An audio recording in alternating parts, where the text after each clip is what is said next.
আলোকচিত্রী নাসির আলী মামুন আবেগ আপ্লুত হয়ে জানালেন তার তোলা বাংলাদেশের প্রয়াত প্রখ্যাত কথা সাহিত্যিক রাবেয়া খাতুনের আলোকচিত্রীটির স্মৃতিকথা। যেদিন আমি ছবি তুললাম সেদিন রাবেয়া আপার বাসায় গেলাম সকালে। তিনি অনেক সময় দিলেন এবং বললেন যে কোথায় ছবি তুলবা। তখন আমি বললাম যে আপা, আপনার বাসার যে কোনো একটা দেয়ালের সামনে। বলে দেয়ালের মধ্যে তো অনেক দাগ, ভালো দেখা যাবে না, তুমি বসো তাহলে। আমি ড্রয়িং রুমে বসলাম।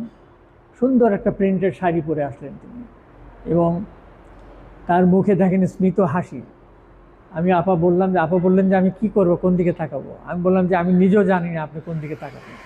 তার অর্থ আপনি যেদিক ইচ্ছা সেদিক তাকান আপা, আমি শুধু আপনার মুহূর্ত ধরতে এসেছি।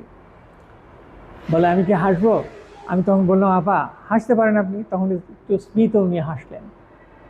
এই ছবিটা তখন আমি 120 বক্স ক্যামেরা, ভেতরে ইয়াশিকা আকফা ফিল্ম 12টি এক্সপোজার হতো, সেই ফিল্মে এই ছবিটা ধরে রাখলাম। এই যে 74 সালটি, তখনকার যে স্টাইল, তখনকার যে শাড়ি, তখনকার যে চুল, এগুলো সব বোঝা যায়। এই সব ছবি রক্ষা করার জন্য রাবেয়া আপা সহ বিখ্যাত রাবেয়া খাতুন, বাংলা সাহিত্যের অন্যতম প্রধান কথাশিল্পী, তার সঙ্গে আমার ঘনিষ্ঠতা হয়েছিল।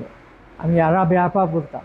এই ছবি যখন তুলি তখন তিনি বিস্মিত হয়েছিলেন যে বাঙালি মুসলমানের এই দেশে লেখকদের ছবি তুলবে, লেখকদের ছবির এক্সিবিশন করবে, তুমি এটা কি পারবে? আমি বললাম আপা আমি পারবো, আমার জন্য দোয়া করেন, আশীর্বাদ করেন। তিনি আমাকে বিভিন্ন সময় সহযোগিতা করেছিলেন, ফিল্ম কেনার জন্য কয়েকবার টাকাও দিয়েছিলেন ওই সময় যখন আমাকে কেউ চেনে না, এবং একটা দীর্ঘ তালিকাও তিনি করে দিয়েছিলেন লেখকদের। আজকে এই ছবির সামনে দাঁড়িয়ে তার প্রতি গভীর কৃতজ্ঞতা আমি প্রকাশ করি।